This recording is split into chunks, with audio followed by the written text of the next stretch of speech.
24 नवंबर 2024 की हिंसा के बाद से प्रदेश की राजनीति का केंद्र बने हुए पश्चिमी यूपी के संभल पर 2027 के विधानसभा चुनाव को लेकर सबकी निगाहें टिकी हुई हैं, क्योंकि संभल बन गया है नया धार्मिक केंद्र। फिर चाहे यहां पर मंदिरों पर करोड़ों का खर्च हो या फिर संभल हिंसा के प्रभावितों का पुनर्स्थापना, योगी सरकार के ताबड़तोड़ एक्शन भी जारी हैं। कहीं पर बुलडोजर कार्रवाई, कहीं पर जमीन अतिक्रमण हटाने का काम। वहीं सीएम योगी की जुबान पर मथुरा काशी के साथ संभल का नाम है। ऐसे में ये सीट हो जाती है और भी खास। हालांकि लगातार पिछले 6 बार से लेकर अब तक के चुनावों को अगर आप देखें, मतलब 22 के चुनावों तक अगर आप देखें, तो संभल विधानसभा सीट पर समाजवादी पार्टी का ही कब्जा रहा है और सपा से नवाब इकबाल महमूद विधायक रहे हैं। इस सीट को समाजवादी पार्टी की सबसे सुरक्षित सीटों में एक गिना जाता है। ऐसे में अब सवाल यही है कि क्या बीजेपी 2027 के विधानसभा चुनाव में संभल सीट पर कमल खिला पाएगी या हमेशा की तरह संभल सीट पर फिर से सपा का होगा कब्जा। चलिए इसको समझने की कोशिश करते हैं, जिसमें हम आपको इस सीट का इतिहास भी बताएंगे, जातीय समीकरण भी समझाएंगे और उससे भी इतर जमीन पर क्या स्थितियां हैं, पत्रकार के जरिए गणित को समझेंगे। नमस्कार, आप देख रहे हैं यूपी किसका और आपके साथ मैं हूं सुषमा। तो संभल विधानसभा सीट पर साल 1996 से लगातार सपा का कब्जा है। पिछले 4 विधानसभा चुनाव के नतीजों को अगर आप देख लें तो 2007 में संभल विधानसभा सीट से नवाब इकबाल महमूद, बीजेपी से राजेश सिंघल उम्मीदवार थे और यहां पर इकबाल महमूद यानी नवाब इकबाल महमूद ने एक बड़ी जीत दर्ज की थी। उनको करीब 46,096 वोट मिले थे, यानी कि तकरीबन 33.44% वोट। जबकि अगर राजेश सिंघल की बात करें तो वो दूसरे नंबर पर थे। 2012 में भी वैसी स्थिति देखने को मिली। नवाब इकबाल महमूद ने यहाँ पर 69,692 वोट हासिल किए, यानी कि 40% से ज्यादा वोट। वहीं दूसरे नंबर पर फिर से राजेश सिंघल थे बीजेपी के। वोट इनका बढ़ा था, 49,773 वोट इनको मिले थे। 17 में भी कुछ ऐसी ही तस्वीर देखने को मिली।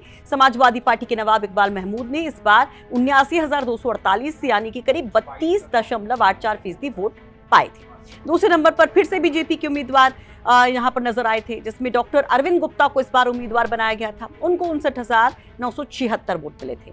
22 में समाजवादी पार्टी के नवाब इकबाल महमूद फिर से अपने जीत के रिकॉर्ड को कायम रखते हैं। इनको करीब 1,07,000 से ज्यादा वोट मिलते हैं और वहीं दूसरी तरफ जो बीजेपी के कैंडिडेट थे राजेश सिंघल, फिर से उनको उम्मीदवार बनाया गया था बीजेपी की तरफ से और उनको मिलते हैं 65,376 वोट। यानी कि चुनाव दर चुनाव यहां पर सपा का ही परचम लहराता रहा, साइकिल ही सरपट नजर आई। और इसके पीछे एक बड़ी बात कही गई, क्योंकि ये सीट मुस्लिम बाहुल्य सीट है, इसलिए सबसे मुफीद समाजवादी पार्टी के लिए है। लेकिन अब इस बार क्या तस्वीर बदलेगी? जिस तरह से आप देखिए कि न केवल नेशनल मीडिया में बल्कि इंटरनेशनल मीडिया में भी संभल की चर्चा हुई थी। वो जो हिंसा था उसके बाद जो भी आप तस्वीर देखने को मिली, जिस तरह की अधिकारियों की कार्यशैली पर विपक्ष बरसता रहा, तो यहाँ पर क्या वाकई में तब्दीली होगी या जिस तरह से हिंदुत्व की धार को संभल में लगातार पैना करने की कोशिश हो रही है, बीजेपी के क्या फेवर में जाएगा? क्या दावे हैं बीजेपी की? बीजेपी के पास अपना क्या प्लान है जिसकी वजह से वो यहाँ पर जीत की उम्मीद कर रही है? समाजवादी पार्टी का जो सबसे मजबूत गढ़ है, वहां पर नवाब साहब की तरफ से क्या कहा जा रहा है, पहले इनको सुनिए। संभल एक विपरीत परिस्थितियों का क्षेत्र है, यहाँ विपरीत समीकरण है। जहाँ तक अपने जो बीजेपी का वोट बैंक कहला जाता है, उस वोट बैंक में भारतीय जनता पार्टी ने एक अच्छा मत हासिल करके अपने उस द्वितीय स्थान को प्राप्त किया। हम कहीं ना कहीं हम जो विपरीत परिस्थितियों का वोट है, हम कहीं ना कहीं उसमें सेंध लगाने में हम कामयाब नहीं हो पाए और मैं ये भी कह सकता हूँ, हो सकता है उनका विश्वास हमारी तरफ नहीं बढ़ पाया। आने वाले समय के अंदर हम उस कमी को पूरा करते हुए, और वह कमी दूर हो भी रही है। माननीय योगी जी और माननीय मोदी जी की डबल इंजन की सरकार अपने संभल क्षेत्र के अंदर विकास के कार्य के लिए तमाम अनेक प्रकार की योजनाएं चल रही हैं, जिसमें मुख्य जो हमारा विषय है 24 कोसीय परिक्रमा मार्ग, जिसमें 68 तीर्थ 19 कूप आते हैं, उन तीर्थों का जीर्णोद्धार, उन कूपों का जीर्णोद्धार हमारी सरकार कर रही है और ये काम भी स्टार्ट हो गया है। और सन 27 में जब चुनाव होगा तो वह बहुत तेज़ी के साथ वो काम दिखाई देगा।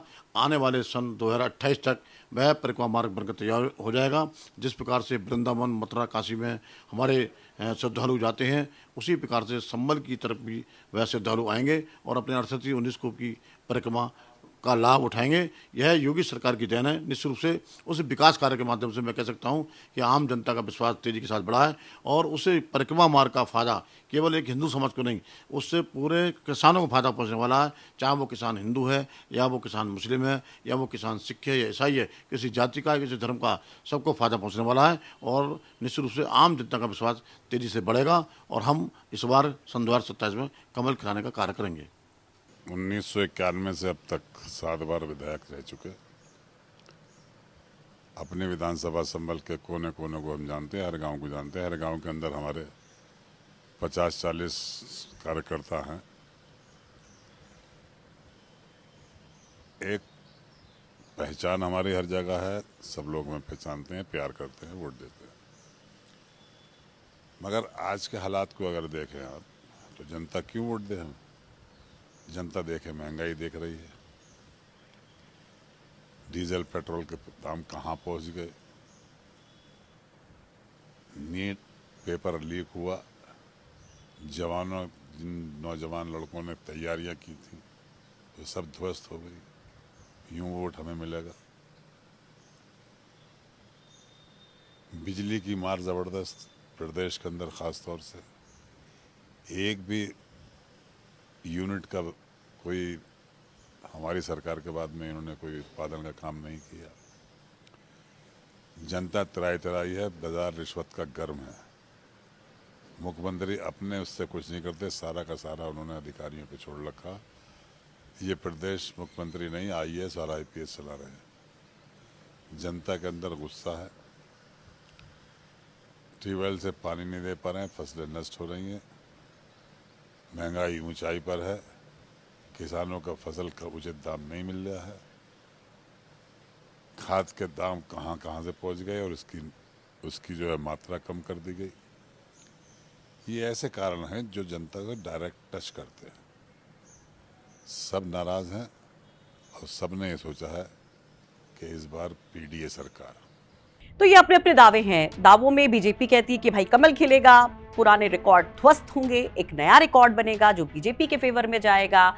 लेकिन दूसरी तरफ समाजवादी पार्टी के नेता कहते, विधायक कहते, सिटिंग MLA कि उन्होंने बहुत काम कराया है। वो ये कहते हैं कि यहाँ पर बीजेपी गलत तरीके से एक्शन ले रही है, सरकार गलत कर रही है मुसलमानों के साथ, इसलिए उनको ही वो पुख्ता वोट मिलेगा क्योंकि वो काम कर रहे हैं, क्योंकि वो लोगों से जुड़े हैं।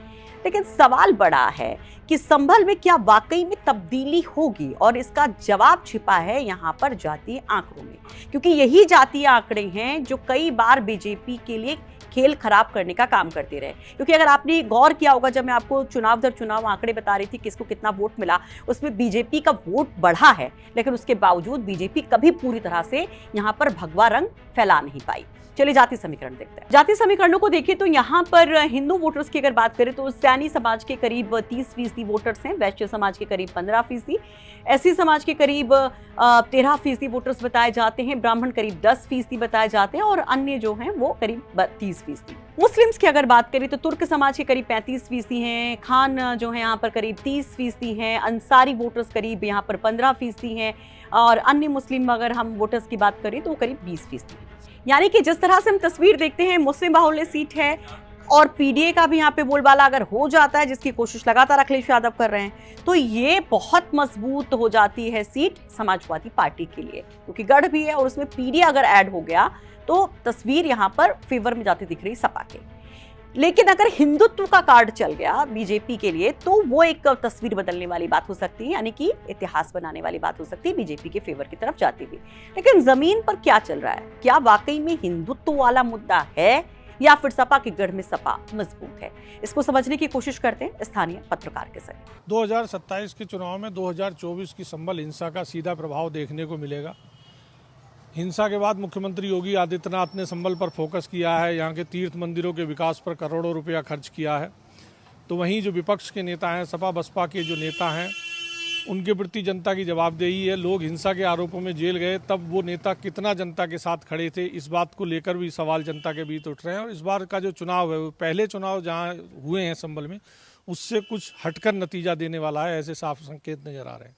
तो खैर, ये तमाम आंकड़े थे, गणित था, इतिहास जातीय समीकरण, स्थानीय पत्रकार, लेकिन आप अगर वहां पर बैठे हैं या फिर उसके आसपास के जिले में हैं तो आप क्या कहते हैं? क्या संभल की फिजा में इस बार सियासत बदलेगी? क्या वो सियासी हवा बदलेगी और वो पहुंचेगी बीजेपी की खेमे तक, या फिर सपा उसे साथ लेगी, अपनी ही मुट्ठी में बांध लेगी? अपनी राय कमेंट बॉक्स में जरूर रखिए। ये रिपोर्ट तैयार करने में हमारी मदद की है संभल से हमारी सहयोगी अभिनव माथुर।